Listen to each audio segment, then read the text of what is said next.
Welcome to a new edition of the Neon Jazz interview series with jazz saxophonist Ian Hendrickson-Smith on the 2020 CD Lowdown and this new COVID-19 world. We caught up with Ian one day before the 2020 election day in America to talk about quite a bit. This latest project was done on the famed Cellar Live label with Cory Weeds, who is also on the CD on tenor. Rick Germanson is on piano, John Weber is on bass, and the great Joe Farnsworth is taking care of things on the drums. Teaming up with the Roots nightly on The Tonight Show with Jimmy Fallon, Ian is always stretching out with a soulful, blues-drenched kind of approach to things.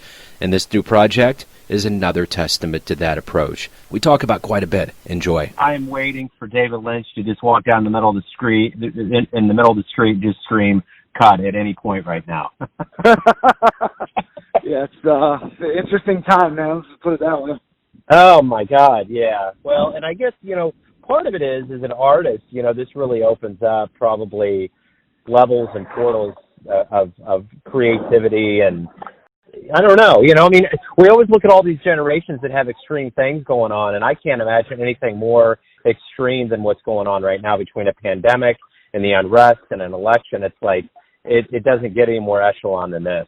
Yeah, it's pretty nuts, man. Man, Ian, thanks for taking a minute out. I really want to talk about the new album, and I really dug it, and it's so refreshing to see you cats putting music out during this time where everything is so strange. Yeah, man, it's, you can't stop us. Right. Right. We're like weeds growing up through a sidewalk, man. It's, you can't stop us. We're gonna show our heads at some point, Well, and I think as a radio guy, I get CDs all the time, and every time I keep getting these CDs, it's special. And there was one guy I was talking to at one point I was interviewing, and he said, I think there's going to be, in the annals of recorded music, there's going to be a special place for people that release material during a pandemic. Have you thought about that, like what it means to release an album during this time in history? I haven't really thought about the ramifications. I just think it's it's people need positivity right now, and that's one of the main functions of art is to give people something to think about and something to digest that's not a politician or that's going on in their lives. Because so I think it's important. It's important to have some output in times of angst. I know for me, this album it just feels good when I listen to it. There's a lot of textures, there's a lot of fluctuations, but at the end of the day, I feel good about it. What do you want the listener, the one that downloads and buys this, to get ultimately from this experience you put out? As with all of my records, I want people to feel something primarily. That's always been kind of my goal. The intellectual aspect of it is, of course, also part of that music. But my primary goal is to make people, think about how they feel and hopefully get some sort of reaction, which is essentially, that's what the blues is. It's, it's both happy and sad at the same time. I think I accomplished that with this record. It certainly, it has some guts to it. I'm proud of it, and I hope people, hope it makes people think about something, and I hope it makes them feel good or bad. Yeah, the one thing I've noticed too with what you're doing, which is a little different from maybe some other jazz folks or musicians, is that you've been out front during this. You're on a show, and I have a lot of admiration for a lot of these late night talk show hosts, and honestly, I think Jimmy's led the march of really making people comfortable and doing this in a way that's been, the humor is so good it takes you away from what's going on. And I think you've been in a unique position of being involved with life since this happened. What's it feel like to have been so intertwined in kind of healing America through this pandemic, so to speak? Well, again, it's anything we can do to make people feel like they're getting a break and have a laugh and a reprise from all the chaos that's happening right now in the world. It's hugely important. I think the function of art and comedy and these are the times when people really need it the most, I feel like.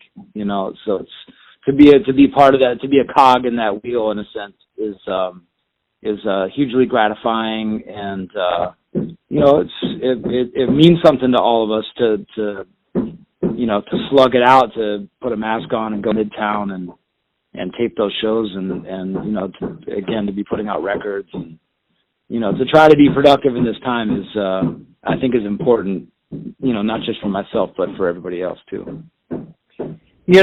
The one thing, I've talked to Spike Woolner about this, and I've talked to a lot of New York cats about kind of the recovery and how we're going to get to where we're going. I mean, I even know in Kansas City before this happened in March, there was a renaissance. There was a surge. There was clubs opening at cats that were really doing good work.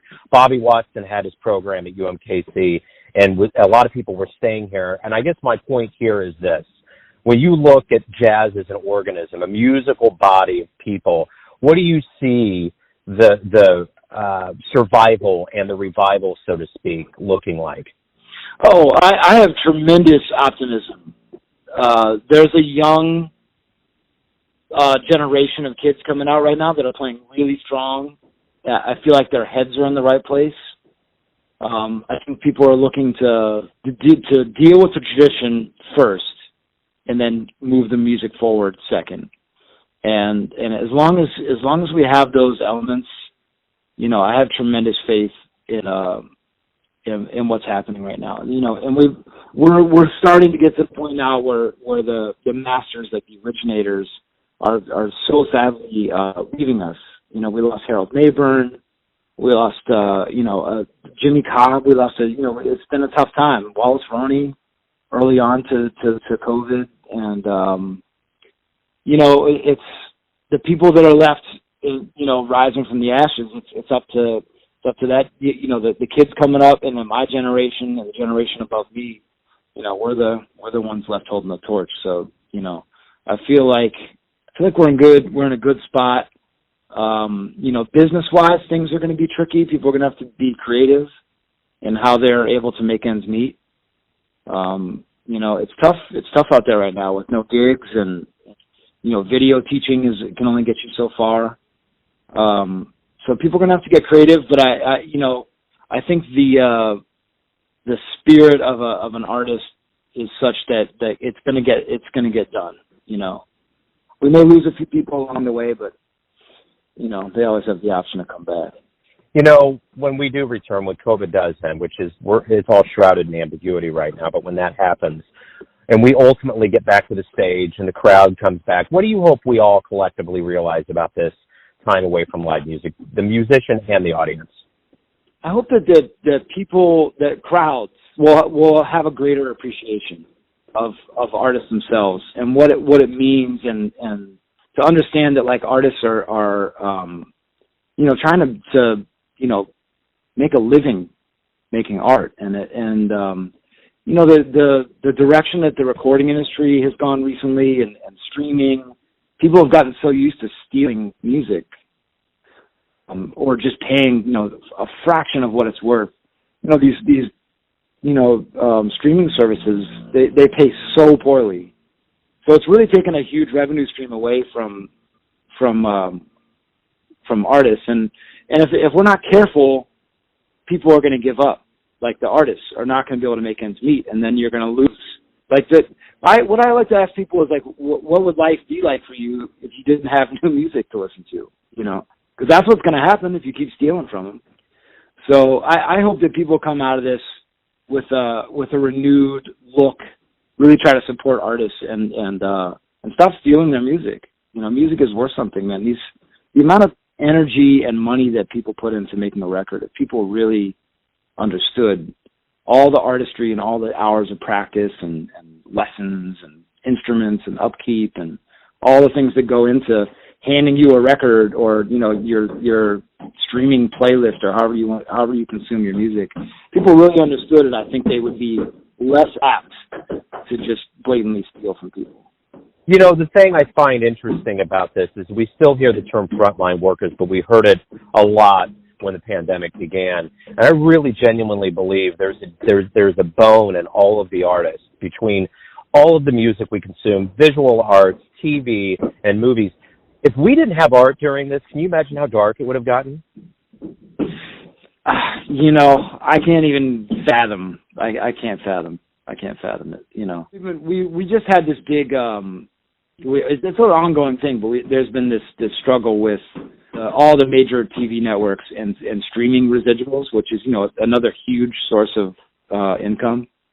And their position is basically that the music doesn't create advertising.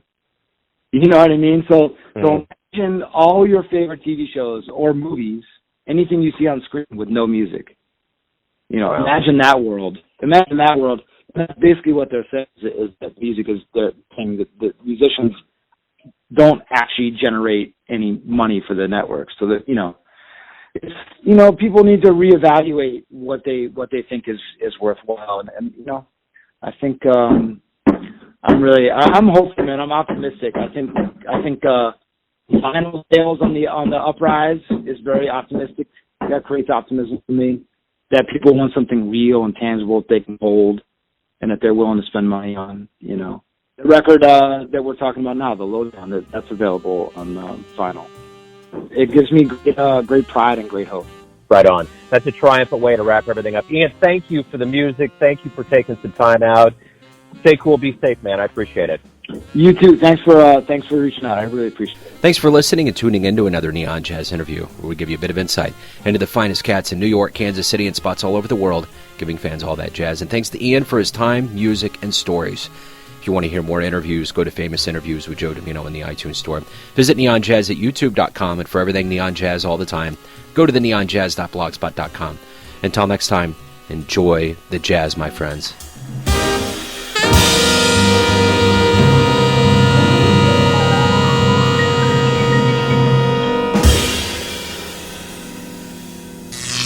Neon Jazz.